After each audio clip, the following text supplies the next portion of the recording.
defamation, sabotage, and poaching. Just a few examples of unethical business practices.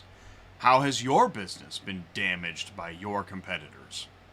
Join Mike Aghyarian of HNS Recovery for a civilized but straight talk about what others do when crossing the line. Say hello in the live chat. Learn with the best on ATI Auto Business.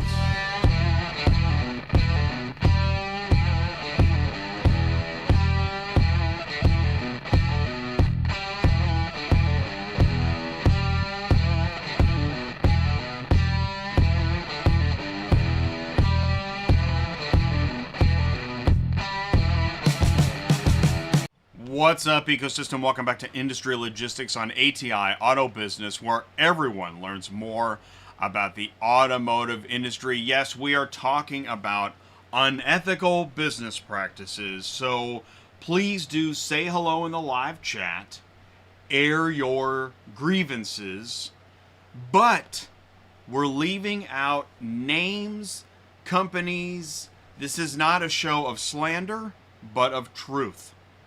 And I also see that there is significant interest in this topic because it's such a dangerous topic, and you're going to upset the apple cart if you talk about that stuff. And, you know, like I said it before, this is the industry of cool, man. We're all friends, and it's all relationships and leadership and slogans and all that stuff. Until you find out, yeah, you know what, that isn't true. So we're going to talk about it. Do help me wish a warm welcome to my co-host on Thursdays, Sue. How you doing? I'm doing okay. How about you? What's happening? About the usual. The usual. About the usual. Did I hear you say you were doing looking up the? Were you looking up the loads? Oh yeah, I sent you the load count. It's like 26.8 something. 26. 26. That sounds low. Is that low? I think it's lower than it was I sent you last week. Let me see here. Aren't we normally in the 30s and 40s now? We have been, yeah, but I was talking to one of my drivers earlier because he had put it in for all to all, and it showed 49,000. But like I said, we don't use all. We do 3 days, and then it came down to what it was, and that doesn't sound bad. But the problem is, it was 40,000 last week. The problem is that includes every crap load in there too, like a $30 load, a $50 load, or 30 cents a mile load. It's all on there. So that 26 sounds fantastic, but it's not.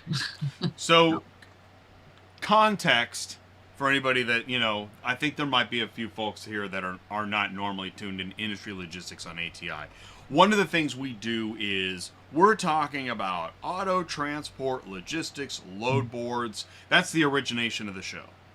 But as I have, I'll do this. I'm going to jump into what we're doing. Over time, I don't know. This is show like 179 in a row. Not in a row. I say that on Tuesdays. This is show 179 on a Thursday at noon on Industry Logistics. And when you get past 100 shows, here's a little bit of advice for the new podcasters out there. When you get past 100, if you ever get there, sorry. If you get to 100 or beyond, then you realize, am I in it to win it, or is it time to hang it up? And I'm in it to win it, and I'm going to talk about everything. This stuff is real, and I know it's real because I'm on LinkedIn, and Mike shared a LinkedIn post where he wasn't too happy about, he wanted to call out some shady deals in the industry. For example, he posted that, in his market in Dallas-Fort Worth, we had to terminate a yard coordinator for using a client's vehicle to move her furniture. Sounds like a future dispatcher. Later became a broker, and is now poaching our employees. And scene. There you go. So it's not great to talk about, but it is happening. It happens all the time here. Oh, and he has honor. I present the text into evidence, and you can read about it. Hey, I got a package to deliver, blah blah blah blah blah. Want a job? Okay. I moved on because I don't want to, I don't know. I didn't know what that was. I was trying to read it. Good. It's better to move on. HNS, so they, they are, and this is what happens. If you see enough and you've had enough, you start to get vocal. Does it matter? I don't know. But you feel compelled to say something. H&S Recovery demands unbiased oversight and fair compensation in the repo industry. Many in the repo industry have gone on to advocacy and legislation to change things. Look at these. So, question. Listen, if you saw this and it didn't say repossession costs, that could literally say transportation costs. Right. That's what I'm saying. So they're trying to get it to where they can have a certain amount of money on every one? Is that that's what I'm... So, all right. And this is actually why. So in November, I'm moderating a panel, and we're reaching out to lenders and auctions to, hey, man, listen, you know what? Here's the biggest problem. Repo, just like transport, is expected to do some things for free. They actually don't, they're not properly compensated for storage on their lot. And you know what? That is their lifeblood. When their lot is full, they can't take more cars. No. And they make a lot of money off of storage. So here's the thing. I'm not going to say they don't, but they say they don't. I know. Okay. But okay, let's go to the other side of the field. They're saying, well, you guys are getting rich off of moving cars. No. Okay, so there you go. We get a quarter of the price of what they get paid. Okay, and they're going to say they get a quarter of the storage profit that we think they get. Anyways, it's something else. And enough is enough. Because when's the last time you heard a lender? What have you ever seen a line of lenders picketing outside of a, no. I don't know, deal? Do lenders picket outside the OEM? We need better. No. But either does your car dealerships either. Well, and everybody finds their way. We got a TQL thing coming up I think you're going to like. Oh. Yeah. And we're the neutral zone. Come on, man. We can talk about this stuff. Yeah, ATI takes some shots for calling the truth, but we're going to do it. Somebody has to. Plus, on ATI is where you can actually learn about the automotive industry. Many media sources assume you already know all that. It's an echo chamber. We don't do that. Not an echo chamber. Know your ecosystem. New, used, OEM dealer, auction, logistics, remarketing, recon, compliance, and tech. Got a question? There are no stupid questions on ATI. Only stupid people. Come on, that's stupid. Okay. On Tuesdays, we do the automotive ecosystem. This coming Tuesday, check this out. We're going to do a live launch of this convertible concepts trailer from Auto Haulers Association of America. That's Tuesday on ATI. Live stream. Be there, be square. On Thursdays, we do industry logistics at noon. Last Thursday, that was a good show. Yeah. Yeah, that was a good show. Self-dispatch load boards. I want to put out a short and just list the self-dispatch load boards. Oh, I thought they were in here. They might be in here later.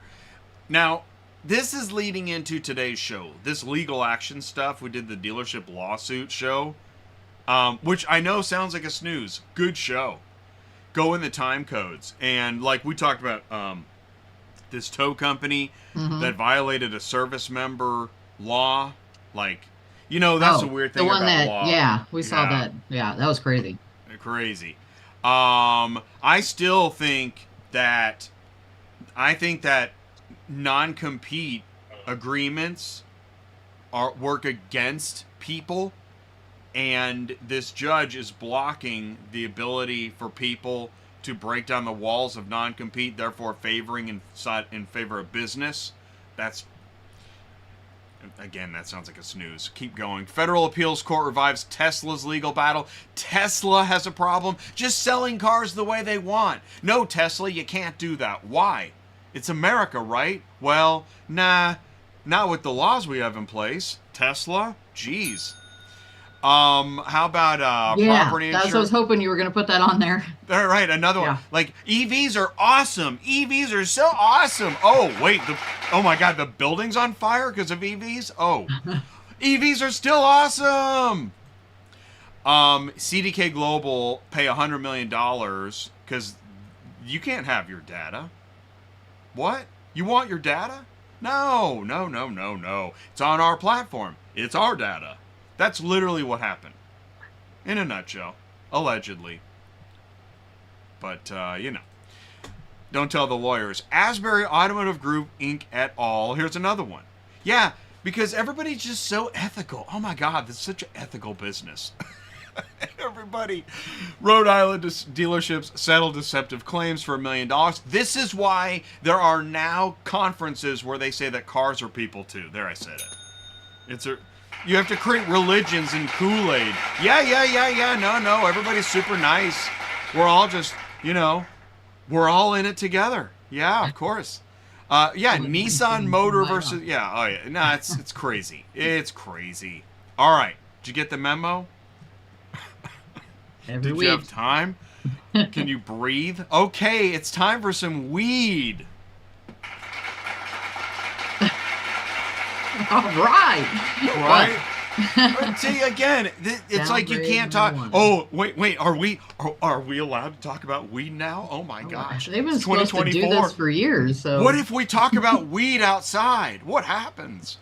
I still can't believe in the United States there are states where you can legally smoke weed. I still can't believe it. I thought that would never happen. No, you're right. 30 years ago.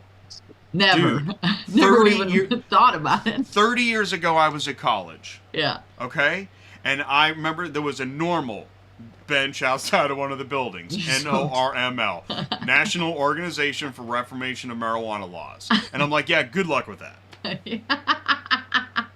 Seriously, that really happened. I believe it. And everybody smokes weed. Stop already. Stop between the gummies and the smoking and the vaping and everybody's high all the time.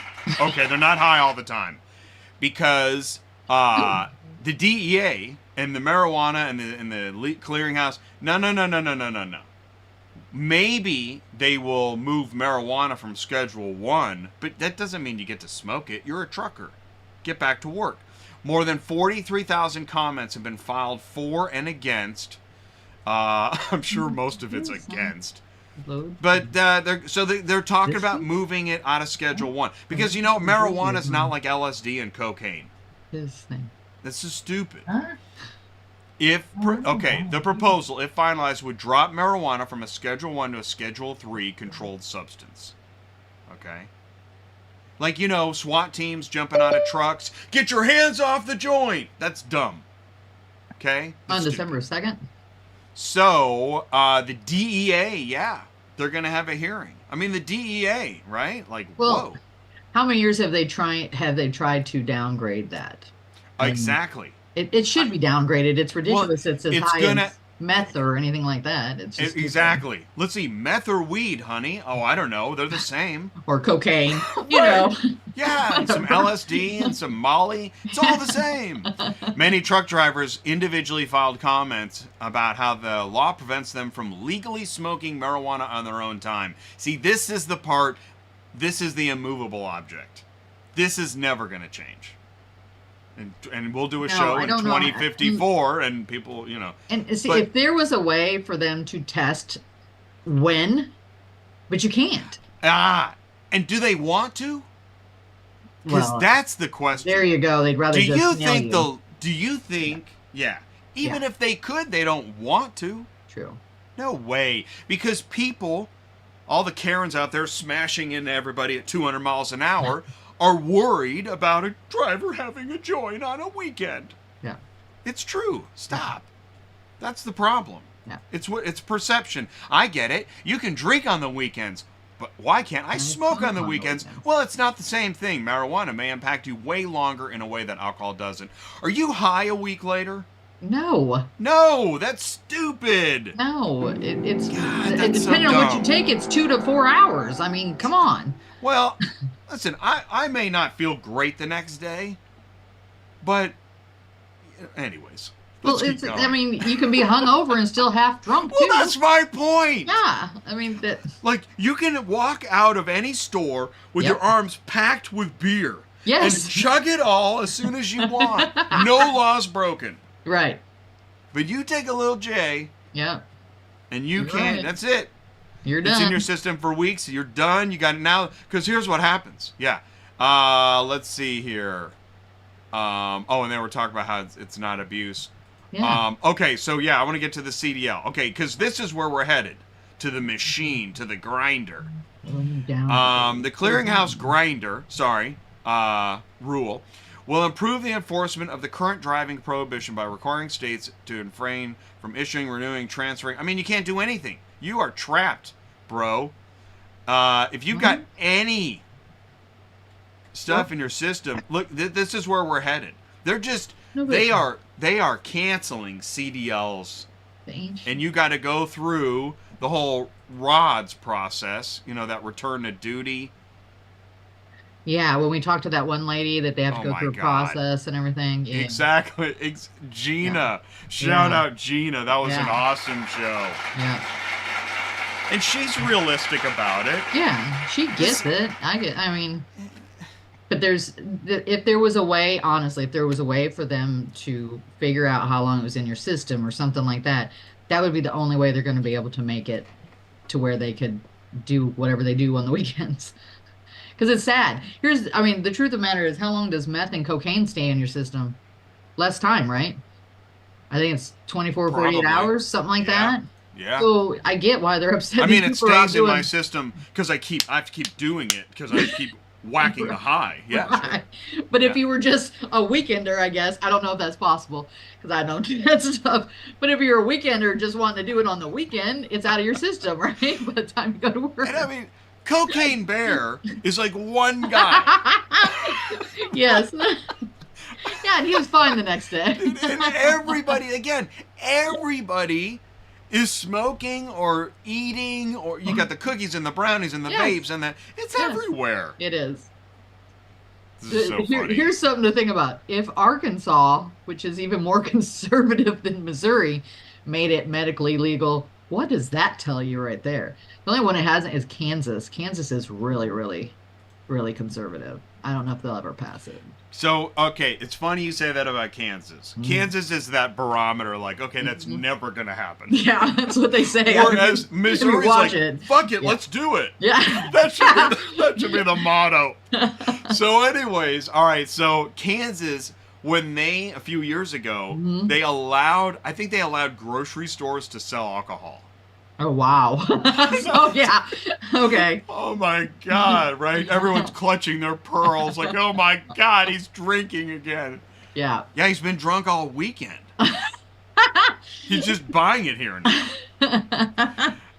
now. What's the live chat doing?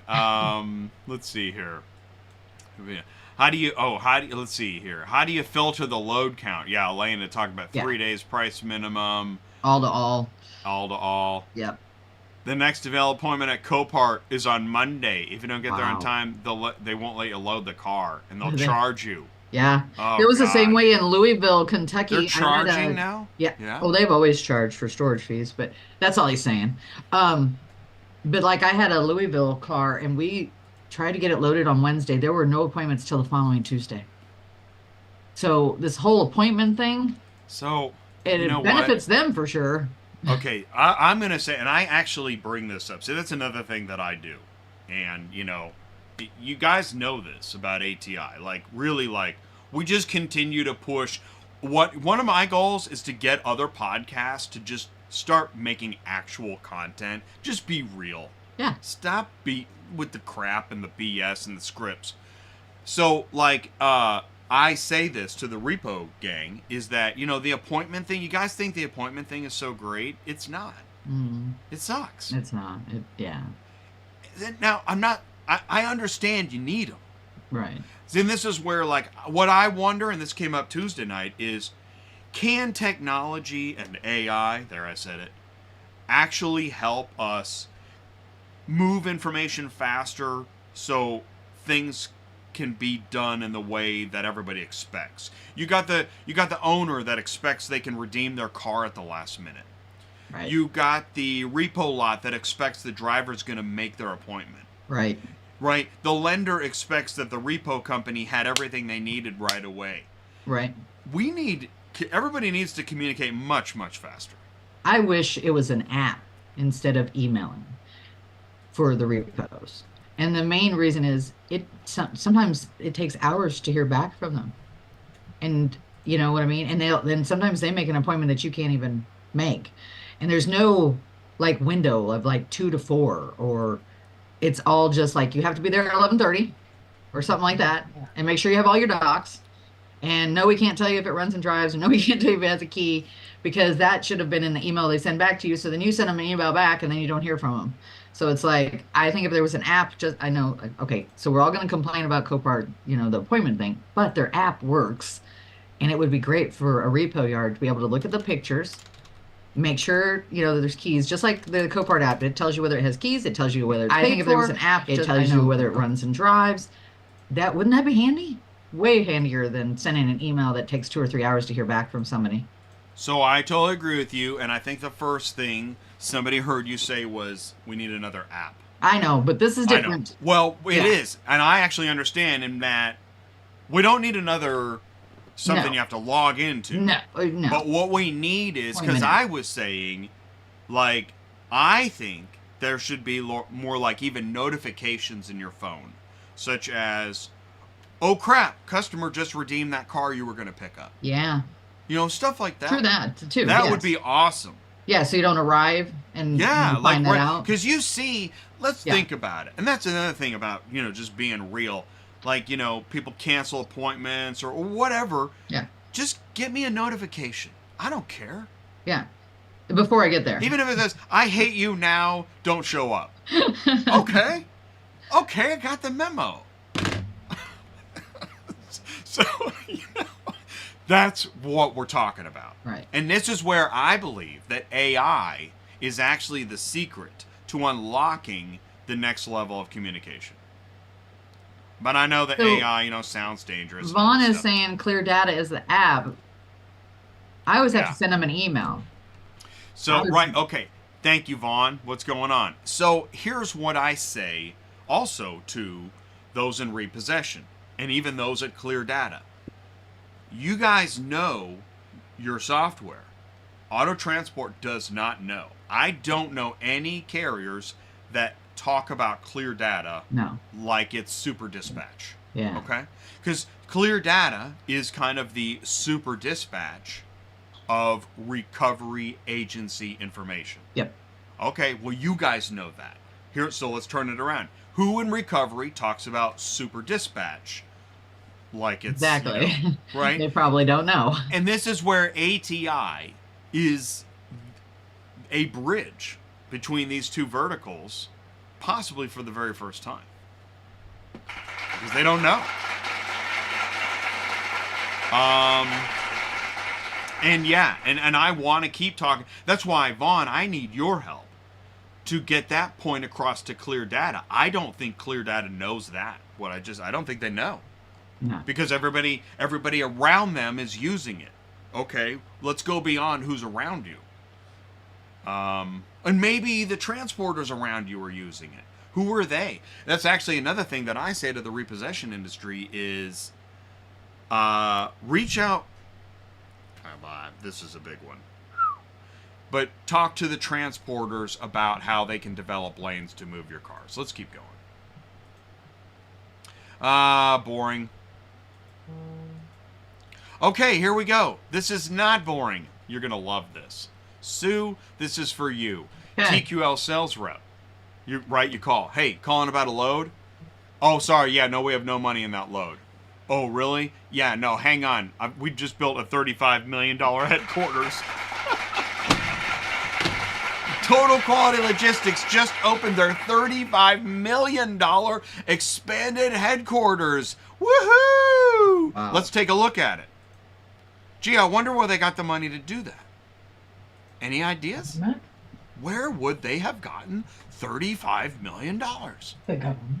Local company TQL has completed a $35 million expansion on its headquarters and employees. Let's see. Can you hear that? No. Yeah, let's try that again.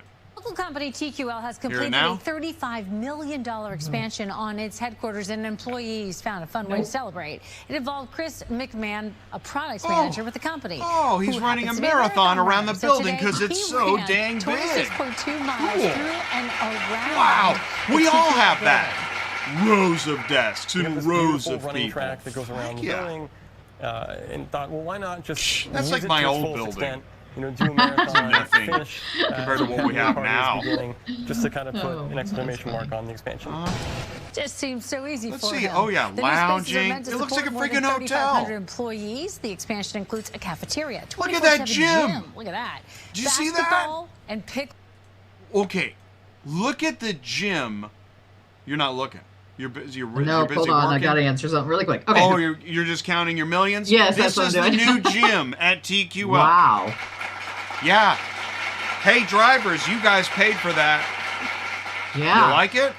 Can you go show up and use it? That's going to be a no. Wow. Let's keep enjoying the tour. What else do we have? Craig, I'm moving in there. Pickleball? Right, oh, heck yeah. Today, TQL is throwing off its new headquarters after a $35 million It's so expansion awesome project. that it's made national corporate news. Oh, yeah. This is amazing. Oh, I love this. Oh, and you know what? Let's do this. Let's say it's all about relationships and leadership and friends, and we're just all friends, and it's just so probably good. Seen it. It's huge. So how long did this guy run for? Oh, probably a whole day. It's a giant facility full of wonderful magic and for animal welfare. Pink dinosaurs, because it's all so nice.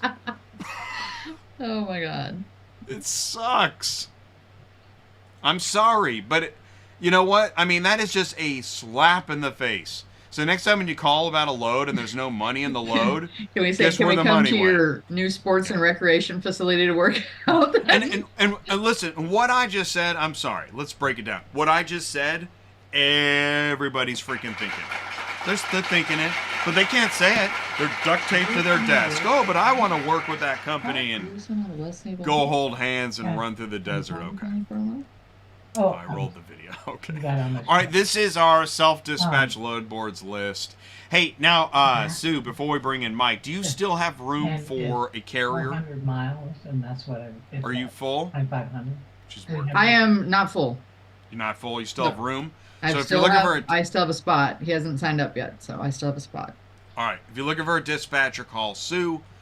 We don't ship cars. We move information. Boy, oh boy, what a setup to today's show.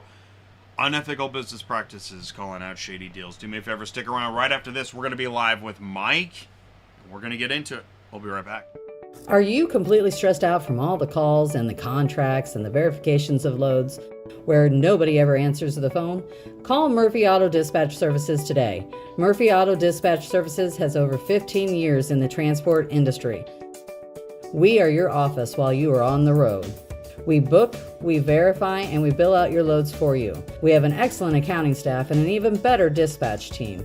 Give us a call today at 417-273-0021, or if you want to email me, it's murphyautotransport31@yahoo.com. Give us a call today.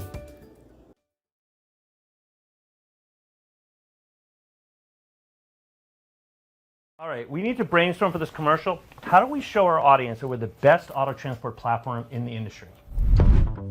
Oh, we need to show them our dispatch manager. Optimizing routes has never been easier. We should definitely show them our EDI management screen. Managing contracts is simple with ClearPath's EDI toolkit. Who doesn't want to work with the big manufacturers? These are all great ideas, but we need to highlight what makes us special. Sure, we can talk about all our awesome features, but the bottom line is we invest in every single one of our clients, giving them the power to scale up and increase their revenue. That's perfect.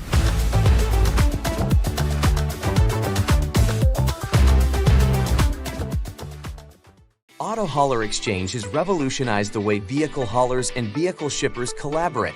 The Exchange B2B marketplace connects vehicle haulers directly to shippers in a frictionless manner. The Exchange helps vehicle haulers maximize their capacity while eliminating empty miles.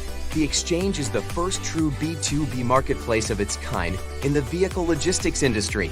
By connecting carriers and shippers directly, carriers can save time and choose which opportunities fit their needs each day.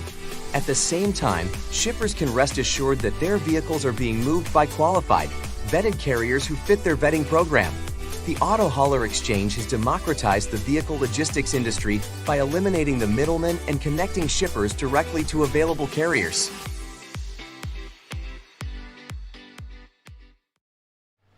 Why does a broker get a percentage of every load you move when clearly you could be working directly with carriers? Go around the broker, get faster car shipping, visit AutoHaulerExchange.com. All right, here we go. Please do help me wish a warm welcome to our special guest today, Mike of Hide and Seek Recovery. Mike, can you see me and hear me okay? Yes, I can see you and hear you. Great. We can see you, we can hear you. Sue, meet Mike. Hey, Jay, Mike. meet Mike. We've never met before. Mike, please tell us more about you. Well, I've been in the industry now for going on 11 years. Started, owned a couple of car dealerships and ended up in the repossession business. Because you had to repossess your own cars, is that why? Exactly, There you yeah. go. 2008, if you remember. I know how that goes. That's how I ended up in the brokerage business, because I was a transporter dispatcher, so it kind of comes naturally, doesn't it? Oh, yeah. You're in the Dallas-Fort Worth area? Correct. Yeah, Dallas-Fort Worth, expanding into Houston and surrounding smaller suburbs and cities in Texas. Before we continue, so dealer to repo, what was it like to make that transition? Did it just kind of come natural to you? No, it was a learning curve, of course, from selling cars and then repoing them. It was a learning curve, and problem is I couldn't find any good repo companies to go pick up my 340 cars I had on the street. This reminds me of how repo agents get into car hauling. Exactly. Which no car hauler wants to hear that. Yeah. But that is a symptom of a bigger problem, isn't it? It is. So, all right. Repo's working out better than the dealership, or whatever, right? But I mean, I guess you definitely saw, like, okay, there's volume here, there's revenue here, right? Correct. Something like that. Yeah. Correct. It's completely it's a completely different animal from selling the cars, and then we financed the cars ourselves. So basically, my dealership just financed individuals, and then during that shift in 2008, I had over 360 cars on the street. We went from a 8% default ratio to, during that time where the economy took a toll, where my default ratio was about 48%. Right. You said 2008. So the timing was right. This is a way to carve out a niche. Correct. Yeah. Right. And I'm just noticing. So behind you says Repossession Revolutionary Radio. Do you have a podcast? It doesn't launch till November. We're getting everything set up for it. Awesome. So basically, we're going to be having our own podcast that pretty much brings the light to the industry. Oh, cool. We'll have consumers in the podcast. We'll have banks, forwarders, anybody that wants to be on there. Cool. Well, I definitely understand the need for communication. So let's dive into unethical business practices. Ding. So what got started? You posted something on LinkedIn. What inspired you to do that? Have you been doing that? Like, is this a topic that you feel compelled to talk about? And actually, I will say this. I think the repo industry, is it okay to call it the repo industry? Yeah. Right? Repossession. Yeah, repo industry. The repo industry. The repossession industry, I think, is a little more vocal than some of the other verticals in automotive. Why would that be? the situation where in this industry that I've seen, it's it, it doesn't come together, I think, in like any other industry does, right?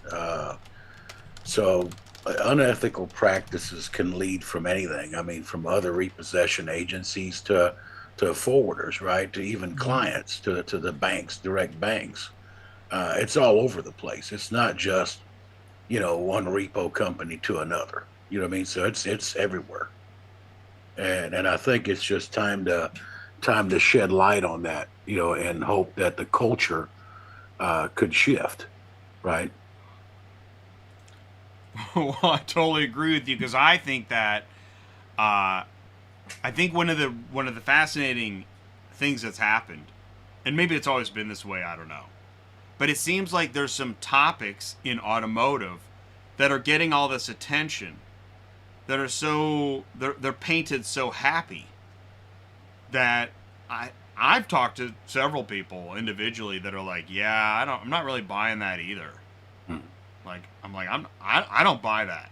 I don't buy that we need a Kool-Aid and a religion as part of an automotive conference. I don't buy that. I'm not buying it. Yeah. And I'm not sure why. I'm not even sure why it exists. So, rather than spotlighting something like that, yeah, let's actually talk about, like, you saw those lawsuits. That's just 1 week of lawsuits. When I was talking to Tom Klein about dealership lawsuits, he's like, "Oh yeah, I mean, I can't keep up." Yeah. Why not? Why can't we keep up with all the defamation, poaching, and garbage going on? What's going on? It's what we've seen pretty much. I can only speak of what we've seen, what we deal with from day to day. We've been established here in the Dallas-Fort Worth area for quite a while. The pandemic, of course, a lot of other shops had to shut down. They couldn't keep up, keep all the moving parts, moving forward during the pandemic. We stayed afloat, luckily. But what's happened is that the industry, I mean, a lot of people moving in different areas, different states, cities. And on top of that, the staffing, right, is difficult due to the fact that there's so many pieces that somebody has to learn and you have to train for them to actually do the tasks that are needed or required by the clients. So easiest way to get that is, take it from somebody else, right? And poach that employee from another company. We spend, I don't know, tons of money training, right? Training whatever, customer service reps to agents to LPR. So it costs us on an average of close to $4,000 to $6,000 per employee just to train.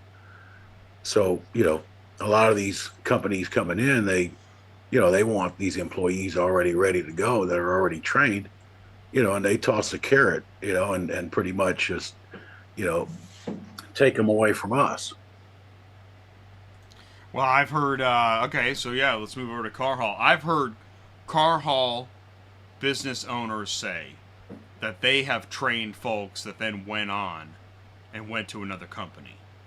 So then I think that's where we get things like non-competes. So we have to start creating legal instruments to get people to do the right thing.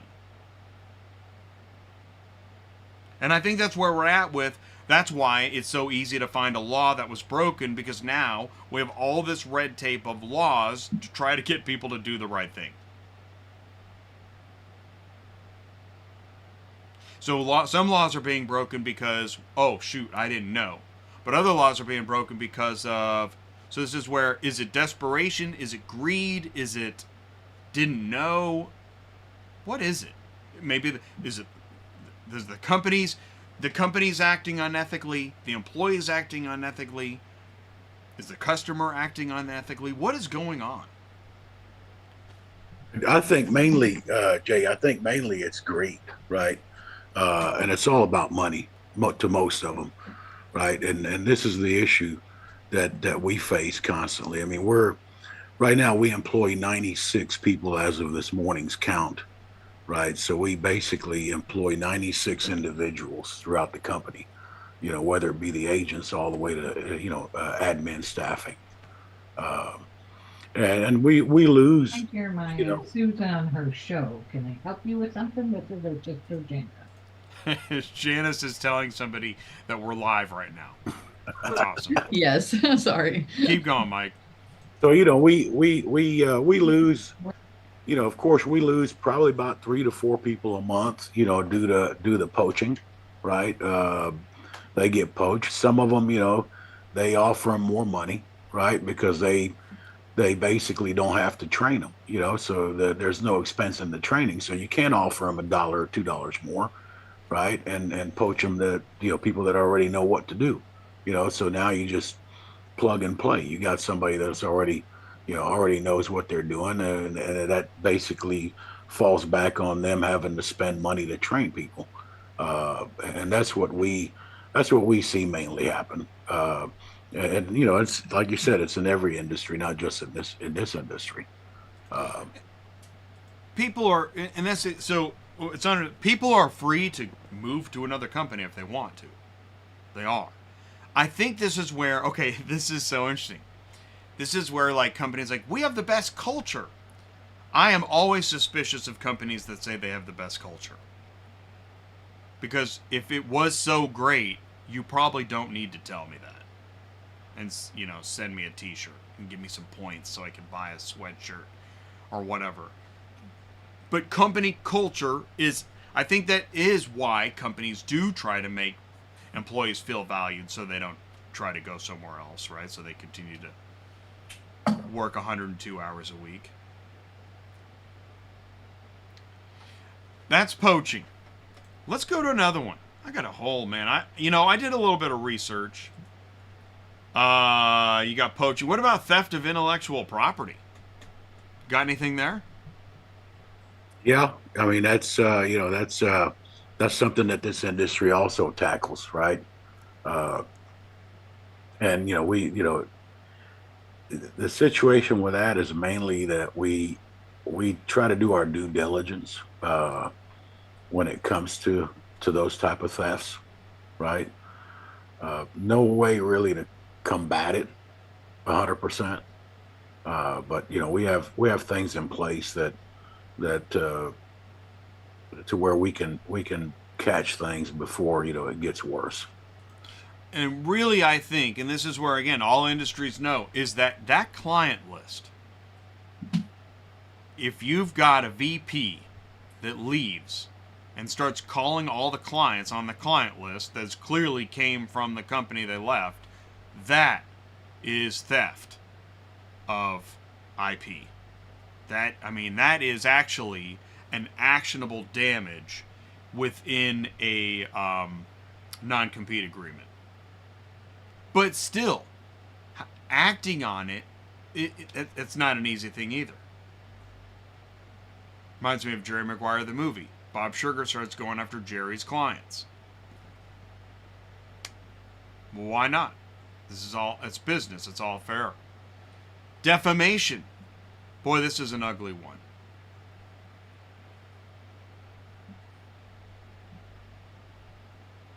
Anything to add to defamation? Well, defamation is it's kind of different, right? We had to deal with a situation not too long ago where videos were being sent off to clients, to direct clients that we have and directs that we don't have, of an incident that the video didn't fully describe the actual situation at that time. And then these clients were contacting me directly and saying, hey, do you know anything about this video? Right. And it's on social media, of course, everything now, everybody has a camera and a phone. Right. So, of course, we have, video surveillance footage in all our vehicles, from our camera cars to our wreckers, flatbeds, everything has cameras. So we sent the camera over to the clients that had requested to actually, look at what actually happened. And basically, once the truth, came out and they seen our footage, it explained a lot more than what the footage that was being spread out, to these clients by certain individuals in the market, Right. And why do you think they did that? Well, I mean, again, it goes back to the unethical part of it, right, and the greed factor, and it's in this industry, it's instead of of contacting your partner agency and saying, hey, what's the situation, they spread these rumors and spread these videos to where they're hoping that they could get an extra a foot ahead or 2 foot ahead of you, and that's the things that a lot of these us and a lot of companies probably face. And it's going to work on a significant amount of people out there, isn't it? It will. Of course it will. That's right. That's right. Yeah. You'll never get 100% of them back, actually. No. Even with the context, it doesn't matter. No, it doesn't. Yeah, I know. So, what do you think the solution is there when you get damaged by lack of context and not a complete picture? What's your advice? I mean, my advice is to protect yourself as much as you can, of course, right? And we do that.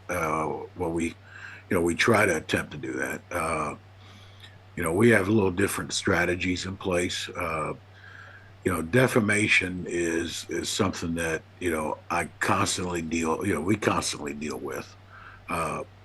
When you're one of the top agencies picking up X amount of vehicles, and you've cornered a market, you're a bigger target, right? So you're a bigger target for these type of things. The poaching, the defamation.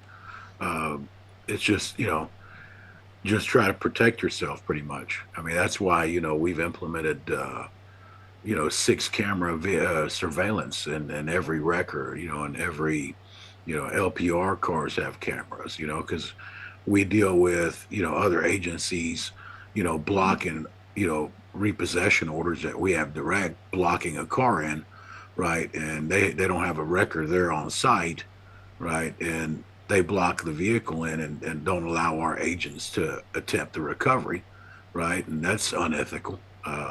We don't do that to other agencies, but that happens to us constantly, right? We have video feed of all this because all our cars and, trucks have cameras, and we don't go off and send this footage to a client and say, hey, such and such blocked the car in, right? And they didn't let us attempt the recovery. We don't go and spread these things to clients. We're just too busy, right? We don't have time, to do all these things that are, that basically, I would say, put a black mark on another repossession company because we're all in the same business, right? Why try drag down another company when you can just move on and go repossess another vehicle, right? There's enough work out there for everybody. But that same type of ethical, business practice isn't always given back. Right. Well, you're never going to get that company that's done that to you is never going to apologize or right? That's just who they are. Right. So do you let them know that you know what's going on? What's your strategy there? I mean, yeah, of course. We have, we have multiple attorneys. Being in this industry, you have to have a bunch of them. We've sent out cease and desist letters, right? For defamation, for all certain things that, all kinds of things that we've had to deal with. We tend to, like I have direct contact numbers for a lot of these people, and I'll tell them, hey, this situation happened, please, we don't want any issues out there in the field, please try to discuss it with your employee. That way we don't have any problems. Because, you can't control, as an owner, you can't really control people's emotions out in the field, especially when you got, 20 plus agents right there out there in the field, and you've got LPR as well, 25, 30 of them out there in the field. It's hard to control what they do, right? We can have rules in place, but at the end of the day, they have a mind of their own, and we have zero tolerance for that, and we're quick to let go of an employee, if they break our actual, the rules we have in place. And my guess is that they go a step further and hide behind words like integrity and dignity and other, typical shields. But I guess the real way to combat it is to be actually transparent. Correct. Yeah, that's pretty interesting. It's interesting how we all have similar experiences that are different industries, different situations, but lots of similarities. So it's fascinating. And I think that's why I think that this show is, number one, interesting to many in repossession, but I think secretly that many in automotive feel like they can relate to this. It's not a popular topic, and it's tough to navigate. Data breach, non-compliance, false claims. My God, there's so many ways. Do you have any other examples that we haven't hit upon? Let me see. Most recent, I think, probably would be. So most recent, right? We had an employee that we terminated. They contacted one of our software providers that we use for repossessions, and basically let them know that they need the login help. Right now, this employee was terminated. We went ahead and terminated their logins.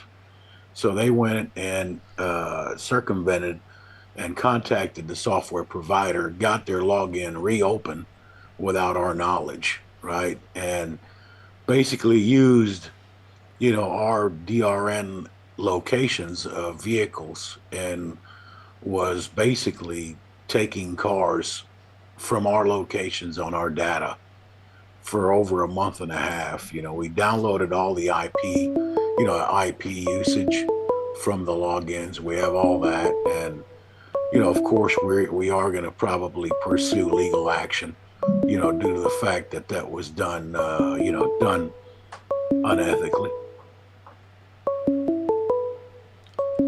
Hang on, I'm waiting for this ringtone. Yeah, it's kind of. Are you hearing that audio? You hear that? Ding, ding, ding, ding. Oh yeah, a little bit faded. Somebody's calling in right now, and okay, cool, it's over. Overall, so then I guess this stuff just continues, because this is all. I think what's really a drag. This is all internal within our business and our industry. External hackers and all that gets a lot of attention. Yeah. It's the internal destruction that is so disturbing. And I don't know. It's not like the federal government can create a task force, right?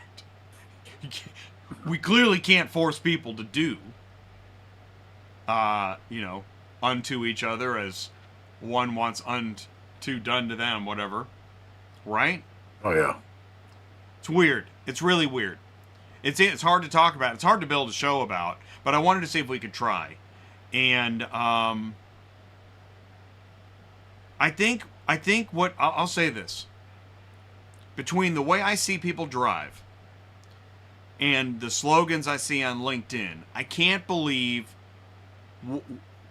what is the society that I'm seeing versus the society that I think. When you talk to individuals, everybody seems pretty good.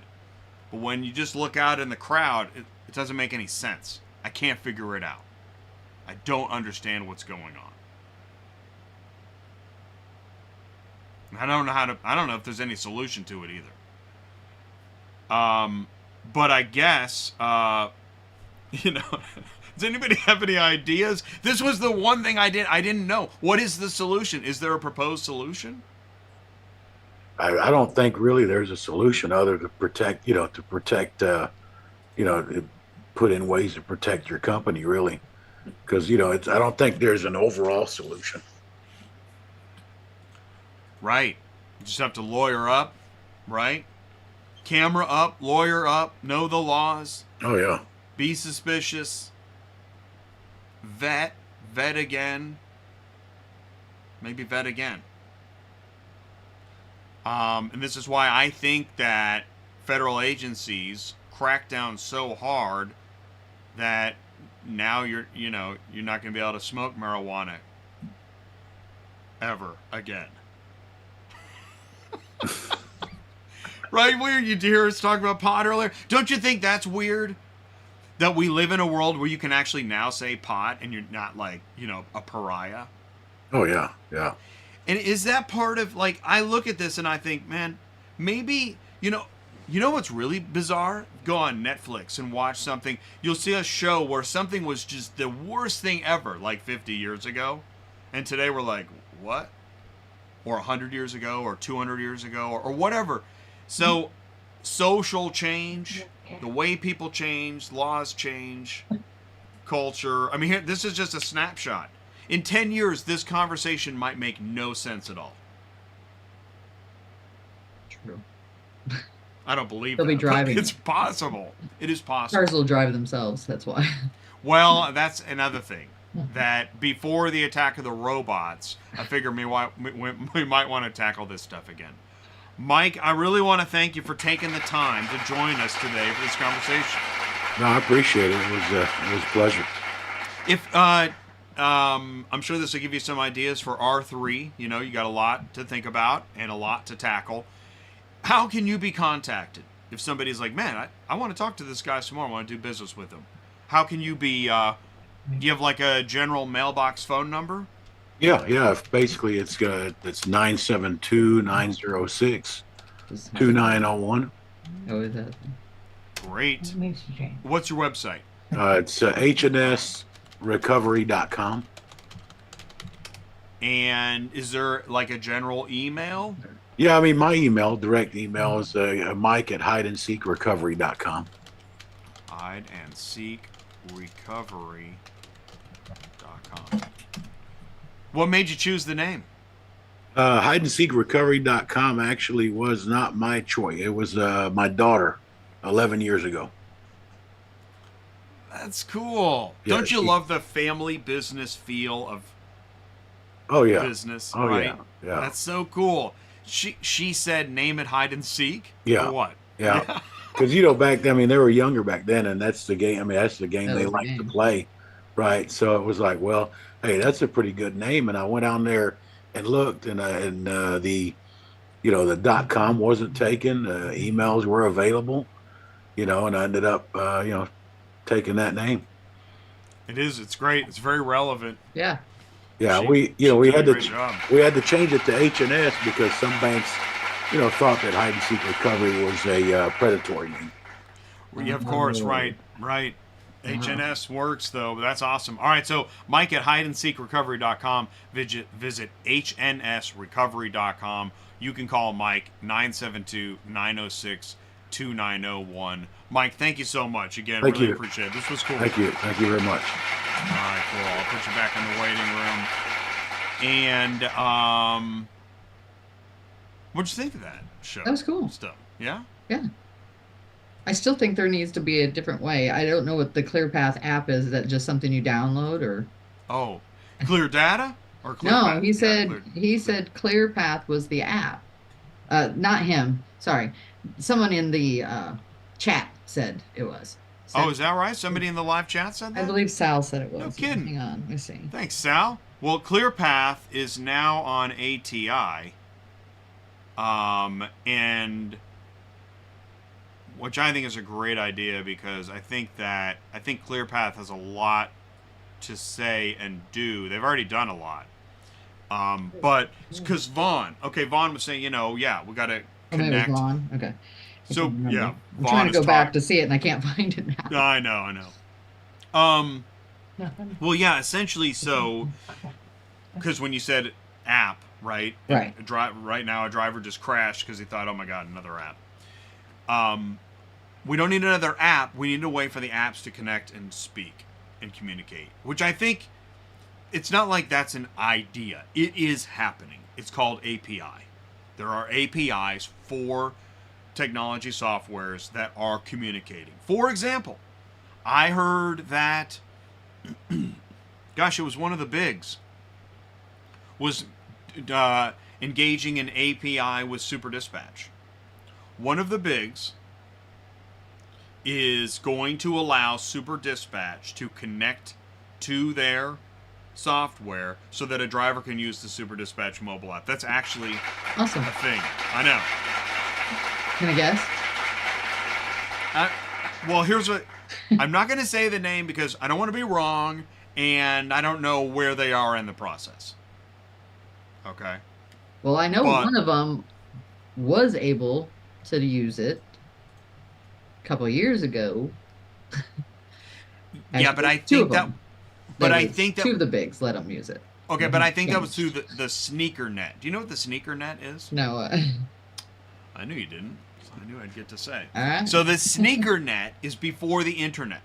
When you, in your sneakers, moved things manually around the room. Yeah. That's the sneaker net. So if you sneaker net Super Dispatch BOL, it was probably through email that you manually had to... It's a good one, Jay. So now with the internet, an API, you're plugging in Christmas tree lights rather than manually just repeating a process. And that's where we're at. And ClearPath, and Vaughn is saying clear data. ClearPath TMS, they developed a thing, I always forget the name of this thing, and it allows software to, above the fray of its app, connect at a higher level through an API. Oh man, it's on the tip of my tongue. But anyways, that's where we're headed, and that's what we need to keep talking about. Now, not all companies are ready to plug in the Christmas tree lights. Right. But some are past time. And I think that clear data would be another great way to do that. Oh, I should have that ClearPath name on my... I'll work on that. Put that on the to-do. So, all right, so unethical business practices. Do you have a story? Do you have anything to share? Well, we talk about those all the time. I know, right? I know. That's the funny thing. Yeah. I think everybody has like 9 stories, but... We could write books if you really want to be serious about it. Let's jump to the solution. Is there a point in talking about it? Is it just... Yes, and I'll tell you why. Because it makes people think about if something feels funky, when you're doing a load or something like that, it makes you think about it a little bit. I know Alina watches us all the time. She also, works with us, but she'll ask me, because we've talked about certain things, she'll ask me about a certain company because she knows I know most of the companies, and to ask if it's good for billing and stuff like that. So it does make you take a step back and think about it because it is happening all the time. All right, what's the motivation? The screenwriter says, what's the motivation behind... Is it greed? Is it desperation? What's going on? Probably all didn't. I mean, if you think about it, when COVID hit, we had a huge influx of it too. I mean, it's money. Recession is bad. I mean, think about what it costs you to buy groceries anymore. It always happens, does it not? When we have problems like this, the crime rates go up because people don't have jobs. They can't afford food. They can't afford their rent. This stuff happens. And I know, I don't want to say it like this, but I know we have a lot of extra people in the States now as well. And that probably tough topic. Helps. Actually, this affects car haulers, right? It does. Why do you think the rates are so low? Yep. And they'll say because there's too many people out there taking loads for too cheap, and they can afford to do it because they're getting away with certain things that us as United States citizens, whatever you want to call it, cannot do. And then somebody says, "Well, you just hate people." No, not really. I deal with all forms of everybody every single day for loads. It's not that. If you're playing Monopoly and 4 people are playing, Yes. okay, 4 people are playing Monopoly, we distribute the money, let's play the game. Yeah. And every time you take a turn, another person just jumps in, throws their die on the table, and takes part of the money. Yep. And that's what's happening. At what point is this game really going to get frustrating? Yeah. Man, it's crazy. One, I also, you know, there are all kinds of reasons why folks break rules. Sometimes it's an agreement. Hey, let's both break the rule together. Sometimes it is, man, you know, I need another $75,000 golden umbrella stand, just like Jeff Bezos. Or it's, man, I want to eat tonight, and I just really need to figure something out. There's all kinds of reasons for motivations, and, you know, people reach all kinds of different breaking points for all kinds of different reasons. I definitely am in the mindset of trying to understand people, but there's a point at where there's a line, at a certain point, a line gets crossed, many lines get crossed, to where understanding is now out the window. And you just have to say, stay away from me, stay away from this stuff, do whatever you want, and let's see how long, you know, whatever new thing you're doing lasts until you go on to your next big caper. Weird show, Unethical Business Practices. Next week we've got, oh no, it's kind of more it's more darkness. We got Trucking Expert Witness with Brian. So what we're gonna do is Brian Riker is your DOT guy. Wait until we talk about pot with Brian. Mm-hmm. Oh yeah. That sounds like a podcast. Yeah. So Brian is a DOT expert, and we used to have a show on ATI on Wednesdays. We did many a show. Yep. And so he's going to be back. So if you got a DOT compliance question, oh my gosh, GVWR, FMCSA, anything like that. Yes. Oh man, and it's interesting, since we did that show, we get a lot less. While we're doing that show, we get a lot of questions. Mm-hmm. And I'd say, hey, Brian, will you answer this? And he writes paragraphs. It's awesome. So he's going to be on next Thursday. Cool. So if you have a legal question in transportation, not just car haul, he is a trucking regulations expert. Yeah. And he'll be with us Thursday. So see if you can find, keep your eyes peeled for, some questions. You know, yeah, regulation questions, etc. Yeah. And I want to thank the live chat. These extra people actually cause the client more money. Well, that's the irony, is that we're full. The saloon is full. Yep. And I just said that. Okay, jerko. But like the whole country's saying that. Yeah. The whole dang country. Even some of the people that are recent people are saying it. Everybody's saying, my God, the Monopoly game is full. The money's everywhere. There's dice everywhere. Nobody even knows the rules anymore. What are we doing? That's what's happened. Caravan. Just the word caravan makes people jump. Okay. We got our show Thursday. Oh, Tuesday is the live launch. If you're interested in Convertible Concepts trailer, what is this? You know what this thing does? This trailer, see if I can quickly get to it, and went through a lot of stuff today. This trailer, the Convertible Concepts trailer concept is, it's a car hauler, but the hydraulics lower, and it becomes a flatbed, a step deck. Awesome. Yes. That's what I said we always make do. the most of every mile. Why drive empty? Yeah. True. There's totally containers ready to go. Yeah. And they developed their own containers for, like, you know, you can't just throw it roadside, but companies could invest in their containers, which are all collapsible. It's really smart.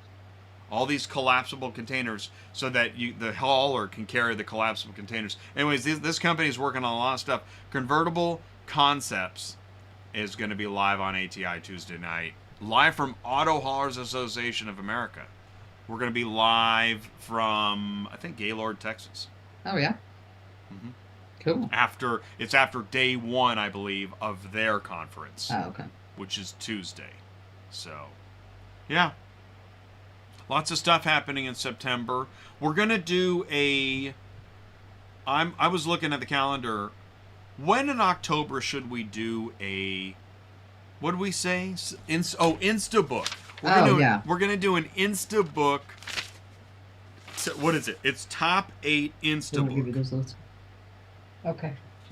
The top 8 Instabook. Here we go. And we're doing that in September. Top 8 Instabook load boards. Here we go. ACV Auctions, Auto Hauler Exchange, Run Buggy, Auto Sled, Cars Arrive Network, Ready Logistics on Central Dispatch, ACI Transport, and Holly by United Road. Okay.